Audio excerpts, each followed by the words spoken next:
Dan saya divonis penyakit acute myeloid leukemia. Kanker darah itu tidak ada stadiumnya, tapi ada jenisnya. Dan jenis saya itu adalah jenis yang paling progresif. Dan dokter bilang, Bill, usia kamu cuma 3 bulan. Di situ, apakah saya takut dan bergetar lutut saya? Pasti. Yang sangat mengerikan adalah ketika dokter masuk ke dalam kamar dan dia mulai jelaskan tentang proses kemonya. Setelah pengobatan, Bapak akan melepuh, Pak, dan hancur organ-organ tubuhnya. Bapak masuk ICU, Bapak koma, dan Bapak meninggal. Karena kalau nggak diobatin pun ya 3 bulan, kalau diobatin paling tidak ada 30% chance masih bisa sustain lah, masih bisa diperpanjang dikit lah. Karena 70% gagal pengobatannya.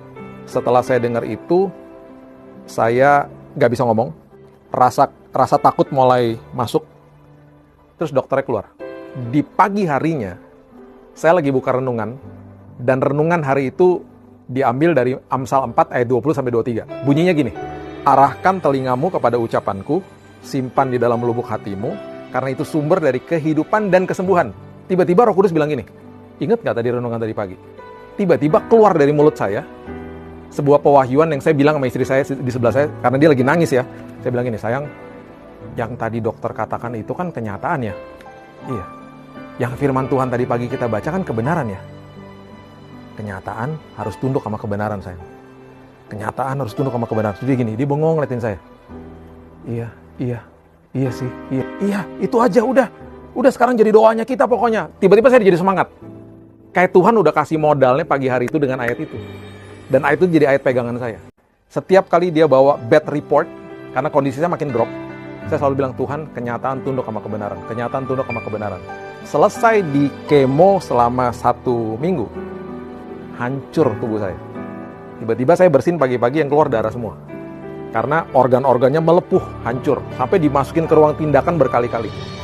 Dan itu doa yang saya naikkan terus, dan saya bilang gini, sayang, jangan sampai kita nggak ngucap syukur. Tiap hari kita perjamuan, di dalam perjamuan saya selalu ngomong gini, Tuhan, terima kasih bahwa kesembuhan sudah disediakan ribuan tahun yang lalu. Saya nggak pernah minta, karena saya percaya kesembuhan sudah dikasih sama Tuhan.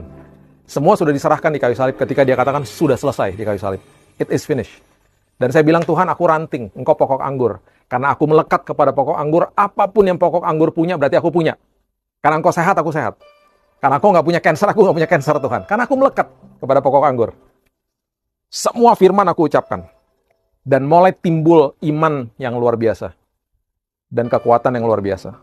Singkat cerita, setelah berjalan 1-2 minggu, dokter pada